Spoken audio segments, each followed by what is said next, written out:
I had a very fortunate growing up. I had 3 little brothers, I had a dog, I had a big yard, and it was a really nice childhood. I didn't have a lot of big problems. But the biggest tragedy of my life growing up was that I didn't know Christ. I mean, I knew about God, and I knew that He had sent His Son down here, and that was all important to somebody or somehow, but it wasn't important to me. I thought I was fine. I mean, the kids in Africa, they needed God for sure. And the druggies at my high school that I found the other day, yeah, they definitely needed God, but I didn't need God. I mean, I thought I was a good kid, you know. I mean, I went to church. I went to youth group every once in a while. I tried to be a nice guy. I didn't try not to swear, try not to drink, you know, all that stuff. And I thought I was fine. I thought that was okay. And everyone knew I was a Christian because it said so on my Facebook. I don't know how much that made me a Christian. But when I got to college, I went under the same mentality that I was fine. And I realized I could define that feeling of what it meant to be fine. And I was a pretender. I don't know if you guys have ever felt that way, but you're just sitting there and you're trying to make sense of the gospel and all that Christ did, but it isn't really clicking, it doesn't really matter. And maybe you believe it happened, but it's not there. I pretended to believe. And eventually that wasn't enough, because you can't live in that mentality for too long. Like, it's just, you're going to hit a wall eventually. And I hit a wall. There was one night in December, I remember it was the night of December 5th into December 6th, where God overwhelmed me. I mean, I was a mess. He overwhelmed me with the fact that I was sinful. I mess up. I don't get it right all the time. I'm not perfect. I have issues, and I have a lot of problems. So I was living in Bluestone at the time, and I just ran out onto the quad. Like, I just needed to talk to God. And not like this prayer where you say before bed, oh, thanks God for the weather, I really appreciate it. But that goes, no. I lashed out at God. We had a nice talk. I mean, I was yelling, I was crying. I'm so glad no one saw me, because it was really pitiful, but it was really important that God and I had that talk. And we talked about a lot of things. We talked about the sin that was so prevalent in my life that I ignored.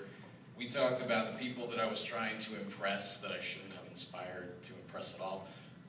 We talked about the walk that I was walking with God and where that was supposed to lead, because that had to go somewhere. And the gospel clicked in me for that moment, because I realized that I had been blinded by the reality of my sin. That Christ needed to come down and die on the cross to forgive me of it. I mean, I was so prideful in the fact that I didn't need God, that I was looking down on other people and all their problems and all their sin, like the druggies in my high school, for example, and judging them. And I was looking down so much, I wasn't looking up at God at all. And so, because I'm so sinful, and God is absolutely perfect because He's God, we can't relate very well, you know. I'm sinful, He's not. It just didn't work as well. So I understood that Christ had to come down. You know, He sent His Son to die on the cross for me and for us as a perfect sacrifice, because He took our sin, my sin, your sin, all of our sins with Him on that cross to die in our place. And when He died and was put in the tomb, our sins were buried with Him. And because Christ did that for us and He rose from the dead, we can know God because we're forgiven of our sins. And maybe we're not perfect, but we can know the God of the universe because we can have this relationship with Him. And so that night on the quad, I asked God to save me. God, save me. And I surrendered to Him, and I was set free. And guys, this is the single greatest moment of my entire life. There is no better feeling like it. Because I suddenly understood what it meant to have true joy.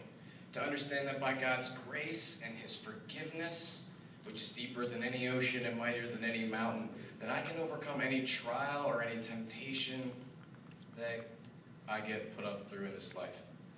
And when you accept God into your life, I mean, it changes you completely. You allow God into every aspect into your life, into the very center, into your heart.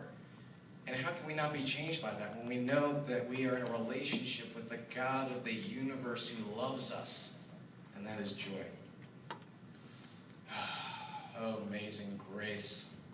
How sweet the sound that saved a wretch like me. I once was lost, but now I'm found. Was blind, but now I see. And by the grace of God, I am set free.